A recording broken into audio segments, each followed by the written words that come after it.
Mika Noodt, your first PTO podium. How's it feel? Yeah, really good actually. Finally on the podium. I aimed for it in Singapore, went for it in the race, blew up massively. But yeah, today I held on and yeah, feels really good.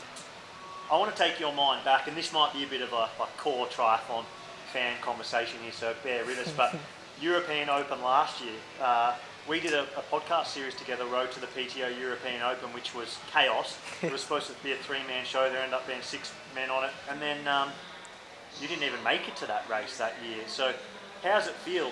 You know, another 12 months on plus a bit extra, but coming back to this race that you were putting everything into, had everything go crazy. It was probably the craziest little patch in your triathlon life up until that point, and then this is the place you finally have your first podium.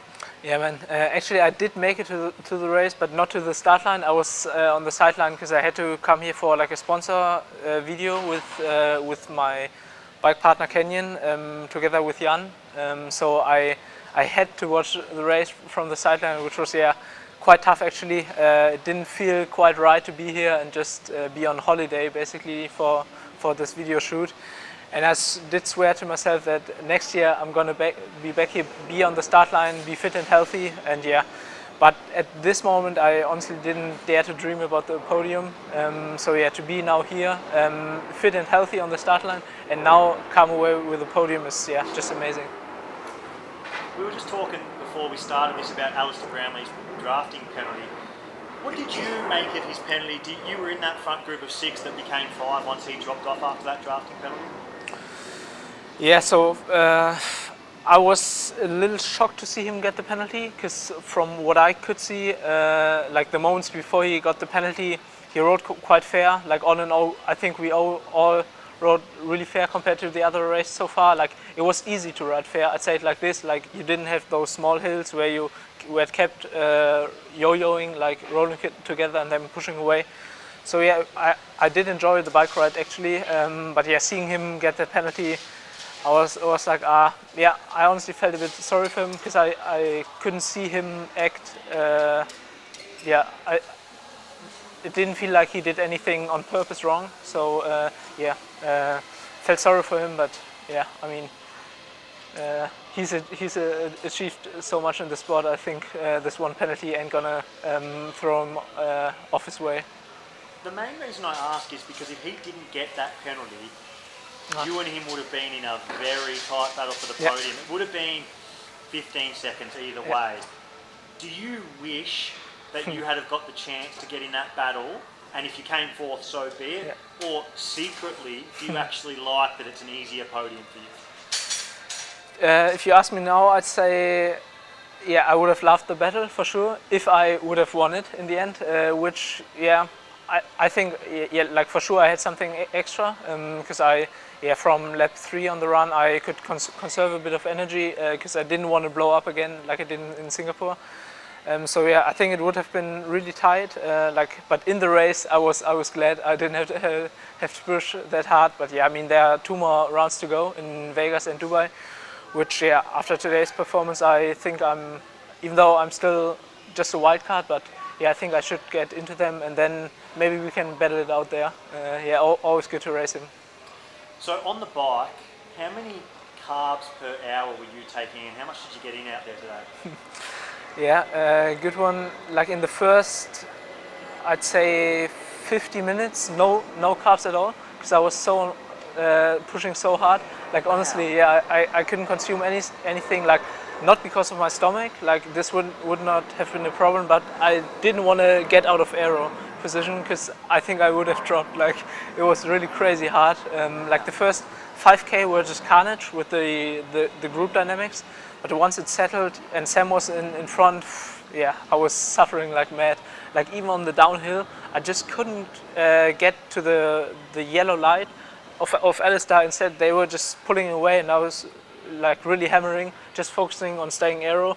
And of course, just grabbing the bottle would have been like grabbing both brakes. So I didn't consume anything. Then I consumed like I think 90 grams at once, which isn't a huge problem for me, luckily, with my stomach. So yeah, like in the end, I think I had 110 grams on average, but yeah, it was very spiky, just like the ride also. I'm curious, you've come fourth at a 70.3 World Championship, you've won a North American 70.3, you've won in Europe, you've done challenge and Ironman races in Europe. Where does it, if you were to tier it, if you were to like rank it, what are the highest level races, what are the hardest races to actually be involved in, you know, from what you've done? Yeah, 100% T100. It's like no question. I mean, of course, you do have those top guys in the World Championships as well. Even though also not at every World Championship, the field is super stacked. Here, every race is super stacked. Plus, you only have 20, so you only have good guys. So if I would have dropped on the first lap on the bike, which I nearly would have, I would have been in no man's land. And in a normal race, there would have been other guys coming soon, like a big group. But yeah, I mean, I can say my last race was just 4 weeks ago, where I, yeah, won quite comfortably. And yeah, but today, yeah, it's honestly way more fun to race like this, where it's so close together, and you really have to push to your max and to stay up there. Yeah, so I can't wait to hopefully be contracted next year and get to race all those races next year. Do you think that you can win one of the next two races at Lake Las Vegas or the Grand Final in Dubai? In your mind, do you genuinely believe you can win one, or do you think that a result like today is sort of your ceiling for where you're at right now and you need more time? Yeah, good question. I mean, given that Martin will be there the next two races, winning is honestly going to be tough, but the conditions will be way different. Like especially in Vegas, it will be super hot, I guess. So yeah, of course, Martin on paper is really hard to beat at the moment, honestly. Especially since it's only 3 weeks until then. I mean, I'm gonna need 1 week of rest, then train for 1 week, and then taper for 1 week. So there's not too much I can do now. But I'm going to focus on the little details, especially about the heat, to try and get that right. And yeah, then I think I would need another really good day and maybe something to go wrong for Martin to take the win. But come second, I think second place is quite realistic, and I'm going to aim for this.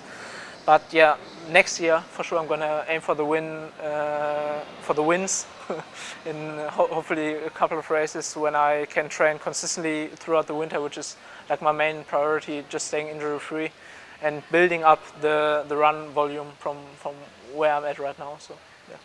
Mika, your first podium in a T100 race, it was great to sit back and watch you finally achieve that result that you've been capable of all year really, and yeah, hopefully you can go and do it the next two times around and get involved in the battle. Yeah, man. Cheers, mate. See you in Vegas. See you in Vegas. Sam Laidlow, second place here today at T100 Ibiza. I got so many questions, but firstly, when did you become one of the best runners in the sport? I'm not sure. One of the best. Yeah, one of the best is the word. I'd like to be the best, but yeah, I've been working really hard on my run recently. Saw Blumenfeld run a pretty fast marathon a few months ago, and was kind of like, okay, I'm going to get my shit together and run a lot. And yeah, fortunately, I didn't get injured or anything, and yeah, I think it kind of maybe affected a bit my bike legs. I didn't quite have the same legs that I had in London, but all of that was kind of planned so that now I can do a solid bike block whilst maintaining my run, and yeah, hopefully we're good to go. When you say you did a lot and didn't get injured, for you to say you didn't get injured, it means you must have done a lot. So how much are we talking? I wasn't really looking at mileage. I was looking at consistency. I ran like 35 days in a row, which is quite a lot. And yeah, it's quite a lot when you're trying to do for a triathlete. swim and bike. Yeah, and for some people that might not work. You know, for instance, yeah, I have a big belief that being consistent in whatever your weakness is of the three, kind of you can very quickly get places. And for me and my dad, it's always been a long-term project. You know, trying to put the pieces of the puzzle slowly together. And yeah, this race, despite not having the bike ride I want, is definitely a step in the right direction in terms of long-term goals. The battle with Martin van Riel out there on the run, you actually led most of the time that you two were together. He took, I think he went around you twice before the ultimate moved on the descent. When you went to the front, did you ever put in a surge in your head trying to drop him, or were you just trying to keep the pace high? No, yeah, I was just trying to keep the pace high really all day. I knew that Martin coming from short course was probably not as efficient as me, so I was just kind of hoping that if I kept the pace high, he would hopefully bonk or cramp or something. But I was wrong, and yeah, I think I did the first 3 laps on the run, and then he kept. When I let him pass, we actually slowed quite a bit. That lap was considerably slower, and so I kind of thought that he was trying to make the race as slow as possible to get to like a sprint finish, in which case he'd probably have a better chance than me.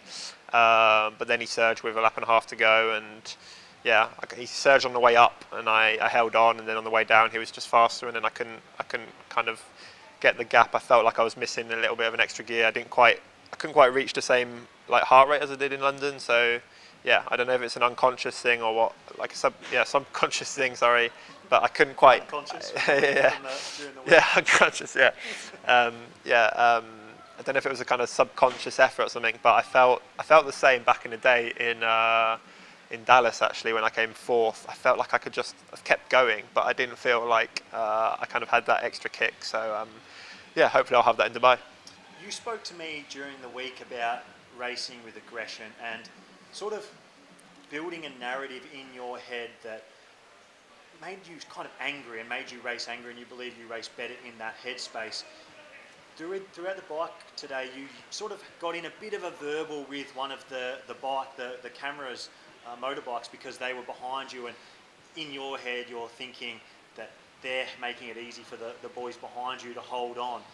How much of that is that being a genuine problem versus you being in that mindset of being angry and aggressive and me versus the world chip on my shoulder? Yeah, I don't think I was riding with quite the same anger as I did in London this time. I did get a bit. I would say today it was more frustration because I didn't have great legs, so that's probably why I kind of reacted like that, and also because I just done 20 minutes of like 420 watts and they were all still there, you know. So I think anybody would be frustrated in that sense. But I think I think it was actually one of the fairest T100 races we've seen. Alistair was drafting a bit, and he got a penalty, and I told him that after the race that he deserved it, and it's all good, you know. I think he was still in contention despite that penalty, and he would have still been in contention even if he had rode maybe slightly further away. So yeah, I think it was good to see, and I think it was a very fair race. Okay, now we've got to talk about what me and Mika Noodt were just talking about. We were talking about your mind games. He believes that you're very good at playing mind games with your competition, and he was saying, and a few of the other guys were saying, how ridiculously hard it was to hold on to you on that bike today. They said they were all suffering. The only person I personally haven't talked to about it was Alistair. I've talked to every other one of the guys, and they've all said it was brutal. It was the hardest ride they've done so far this year. Fred said it was the hardest ride he's ever done in a race. I think Mika also said that to me, not on the interview. You come here and you say, I didn't have the bike legs, my bike legs suffered. He doesn't believe you. He thinks you're riding hard and that you're playing mind games. Yeah, it's funny because people think I'm playing mind games, and I feel like I'm pretty honest, you know, and just go through my races and give honest feedback and honest data. I've always shared my data, to be honest. And yeah, the truth is I was like 15 to 20 watts lower than I was in London. So yeah, I would argue that I didn't have as good bike legs, you know, and for me that was not as well-rounded effort as I did in London. I don't know, my run was obviously much better compared to the rest of the field, but in terms of pace it's quite difficult. What with the corners and going through the city and the hill, I don't really know what kind of pace we were running at. But for sure, what's crazy about this race is that I was looking at the results just before, and I think my run is actually like my best ranked discipline out of the 3, so yeah, I'm pretty proud of that. Are you thinking right now, after that second place here today, you win at London, are you as confident as you've ever been about your ability to maybe not only win, say, a grand final for the T100, but also go and defend your Ironman World Championship title? Yeah, I mean, that's for me, this whole year's been around that. My biggest challenge is not the race in itself, but it's kind of going to big races whilst being confident. Often when I've been confident and been in a good position to win, I've often effed it up. So yeah, I've always kind of come in as an underdog, and this year I kind of for me, this race was a good step in the right direction. You know, I've just come off the back of a win in London and showing that I've got another good result here. It was kind of, it was more validation and kind of unexpected, which so far it's always been like, oh, what an unexpected win from Sam Laidlow. So yeah, my biggest like kind of personal challenge for both Kona and Dubai is to kind of deliver when everybody expects you to deliver. Yep. Today was pretty special from you.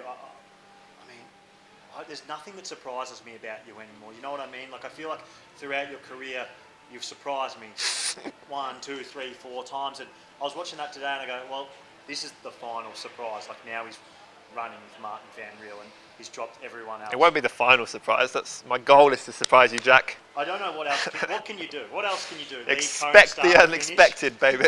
The only thing that would surprise me now is if you didn't go out and Kona by 8 minutes. Okay, so come on. Just make sure you stay switched on. But brilliant performance today. I know you didn't win, but you showed some pretty special stuff out there today, which in a way is as good as a win. So yeah, congratulations, mate, and thanks for putting on a show. Thanks very much.